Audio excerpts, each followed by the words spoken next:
Tonight, 9 investigates a disturbing trend in the Carolinas and nationwide. Crossing guards hired to protect our children are being hit by vehicles while on the job. Now, there's no national database that keeps track of these incidents, but Channel 9 teamed up with our sister stations in 7 states and also the Associated Press to investigate. Yeah, we discovered that in the past 10 years, more than 225 crossing guards have been injured or killed. Channel 9's South Carolina reporter Tina Terry has covered some of those cases locally. She's live now in Fort Mill. And Tina, you talked to people pushing for some changes. Absolutely. Both local and state leaders are working to protect our crossing guards. One of them was hit by a car out here in front of Catawba Ridge High School. She was directing traffic at the time. That is even though the state's top attorney does not think crossing guards should direct traffic. In the moment, it's kind of frightening and it's distracting. Adrian Ballard explaining what it's like to get bumped by a car as a school crossing guard. Go ahead, let him roll. He says a bump is minor compared to other possibilities. Let that one car go. Ballard's official title is traffic controller. While he does walk some kids across the street, his primary duty is to safely direct hundreds of cars in and out of busy Clover schools. You would not believe the amount of people that come through the school zones on their phones, eating, doing their makeup. I've seen people with full-blown laptops.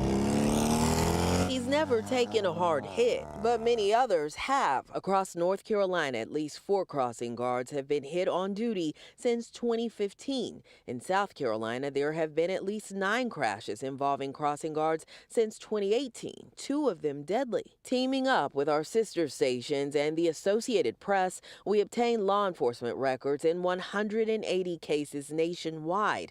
Our investigation found more than 70% of drivers who hit crossing guards received only traffic tickets or no charges at all. This is video from Kershaw County, South Carolina in 2019. Deputy Chelsea Cockrell was directing traffic at an elementary school. We're stopping the video, but it goes on to show a driver crash into Cockrell. She was released from the hospital after a short stay. But Fort Mill crossing guard Leslie Richardson is still recovering after a car hit her a year ago this month. She was directing traffic outside Catawba Ridge High. Her attorney says she's still out of work. It's been difficult, but she's not a victim, she's a survivor, and she's been fighting to get back to where she was before. Another Fort Mill crossing guard, Stanley Brucker, died on the job.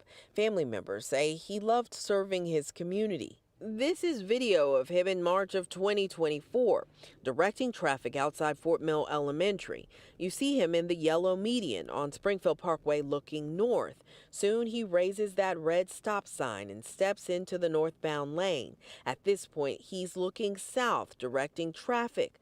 We stopped the video here just before a car headed north hit Brucker. He later died. The driver never charged with a crime.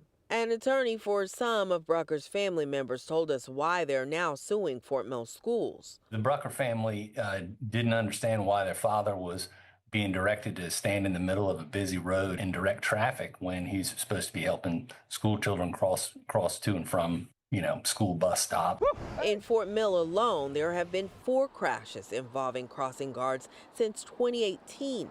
All of those guards were directing traffic at the time. But our investigation uncovered this opinion from South Carolina's Attorney General, issued in 2014, well before any of those crashes. It says crossing guards do not have the authority to direct or control traffic on public roadways near a school for the purpose of reducing traffic congestion, and thus should not be used for such purposes. This is the type of situation that should never have been allowed to occur. The lawsuit says that Fort Mill School District was negligent, careless, and reckless, and knew or should have known the area was unsafe, unreasonably dangerous, and not an appropriate location for a school crossing guard to be located. We asked Fort Mill Schools why Stanley Brucker and other guards were allowed to direct traffic in front of schools.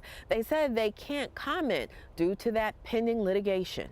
But in their answer to the lawsuit, the district made a distinction between a crossing guard and a traffic guard.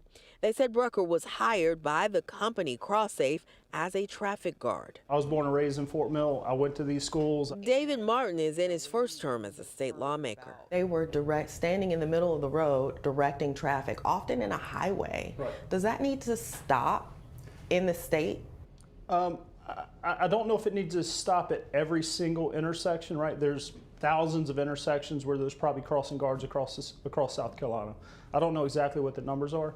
I think it's 2025. There's alternatives to having somebody standing out there holding up a sign or waving it. Martin is on a new committee created to improve efficiency at the state's transportation department.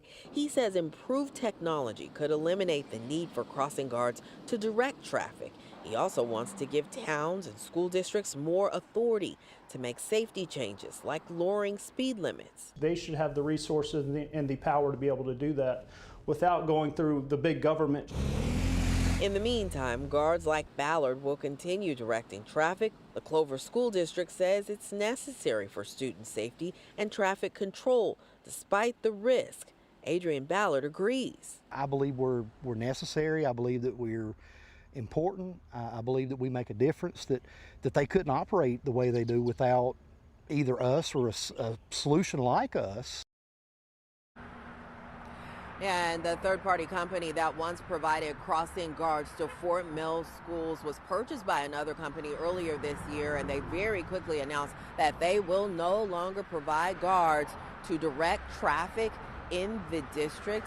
Instead, the district will hire police officers. In fact, that's already started at a cost of about $100 an hour. And by the way, Leslie Richardson's attorney told me that she plans to file a lawsuit in that crash that injured her out here last October.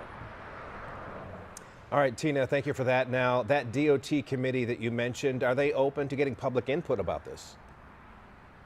Yeah, they do want to hear from the public. In fact, they plan to have several public hearings in Columbia, in Sumter, as well as Charleston in the coming weeks. We will let you know when those dates are scheduled. For now, reporting live in Fort Mill, Tina Terry, Channel 9 Eyewitness News. Sure, a lot of parents have a lot to say about it. Tina, thank you. Earlier this week, we told you that Fort Mill lawmaker David Martin, district leaders, and the city asked the South Carolina DOT for emergency help. The DOT says it will install a temporary traffic light at Nims Village Drive and Highway 460, which is near Catawba Ridge High School. Leaders hope that will become a permanent light.